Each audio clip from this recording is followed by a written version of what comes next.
అందరికీ నమస్తే అండి. ఈ మాట చెప్పడానికి కొంచెం బాధగా ఉన్నప్పటికీ తప్పట్లేదు. కమ్యూనిస్టులు లేని భారతదేశం, కమ్యూనిస్టులు అధికారంలో లేని భారతదేశం ఇప్పుడు మనది. కొన్ని దశాబ్దాల నుంచి 1970s నుంచి చూసుకుంటే కమ్యూనిస్ట్ పార్టీలు సిపిఐ, సిపిఎం వంటి పార్టీలు ఏదో ఒక రాష్ట్రంలో అధికారంలో ఉండేవి. అంటే తరచూ ఏదో ఒక రాష్ట్రంలో వాళ్ళైతే పవర్లో ఉండేవాళ్ళు.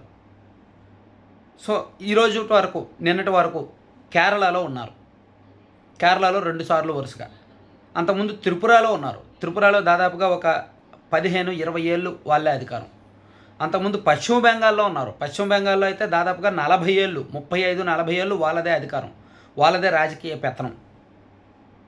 సో ఇలా దేశంలో కమ్యూనిస్టులు బలంగా ఉన్న, కమ్యూనిస్టులు కంచుకోటలైన రాష్ట్రాలు మొదటి నుంచి పశ్చిమ బెంగాల్, తర్వాత త్రిపుర అండ్ కేరళ, ఈ 3 రాష్ట్రాలే.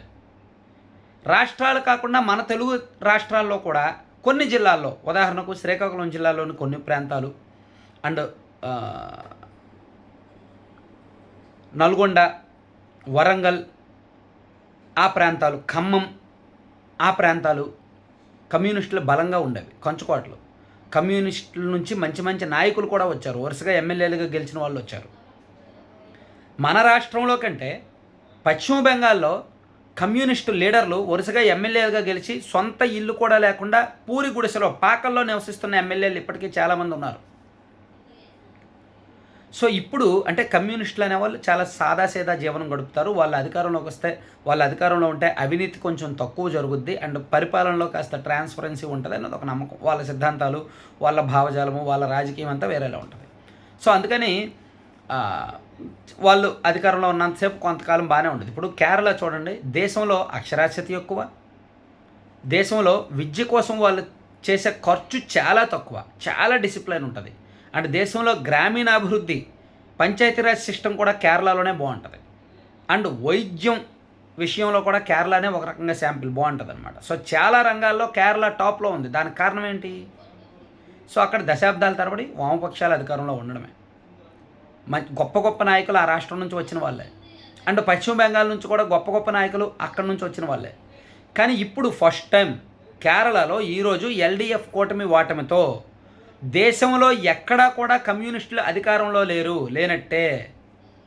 ఇప్పటి వరకు 1970s నుంచి ఇప్పటి వరకు 2026 మే 4వ తేదీ వరకు ఎక్కడో ఒక చోట, ఏదో ఒక రాష్ట్రంలో కమ్యూనిస్టులు అధికారంలో ఉండేవాళ్ళు. కానీ ఇప్పుడు అధికారం కోల్పోయారు. సో అందుకే కమ్యూనిస్టులు లేని భారతదేశంగా మారిపోద్దేమో.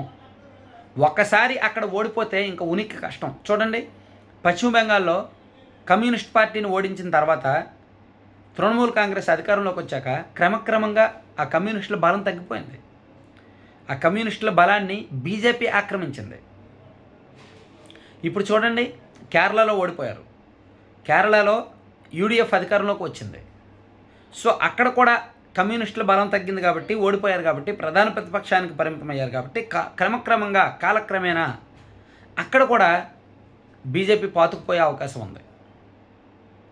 సో ఇక్కడ కమ్యూనిస్టులు అలర్ట్ అవ్వాల్సిన విషయం, వాళ్ళ రాజకీయ విధానాలు మార్చుకోవాల్సిన విషయం, వాళ్ళ రాజకీయ సిద్ధాంతాలకు దెబ్బ తగలకుండా ఉంటూనే మళ్ళీ అధికారం కాపాడుకోవాలంటే ఏం చేయాలి, అధికారంలోకి రావాలంటే ఏం చేయాలి అనేది చూసుకోవాలి. ఎందుకంటే కేరళలో గతంలో ఎన్నడూ లేని విధంగా ఈసారి అవినీతి ఆరోపణలు వచ్చాయి. పినరయి విజయన్ గారి కుటుంబ సభ్యులకే కాంట్రాక్టులు ఇచ్చారని, అండ్ సీఎంఓ నుంచే డైరెక్ట్గా బంగారం గోల్డ్ స్మగ్లింగ్కి సహకరించారని, ఇలా కొన్ని అవినీతి ఆరోపణలు విపరీతంగా వచ్చాయి. అవి కొంతవరకు పినరయి విజయన్ గారిని బాగా దెబ్బతీశాయి. సో ఎక్కడో దగ్గర అధికారంలో ఉన్న వామపక్షాలు ఫస్ట్ టైం అధికారం కోల్పోవడం అండ్ దానికి అనేక కారణాలు కూడా కళ్ళెదురుగా కనిపిస్తుండటంతో పాపం కమ్యూనిస్ట్ అభిమానులు అందరూ కూడా బాధపడుతున్నారు అన్నమాట దేశం మొత్తం మీద.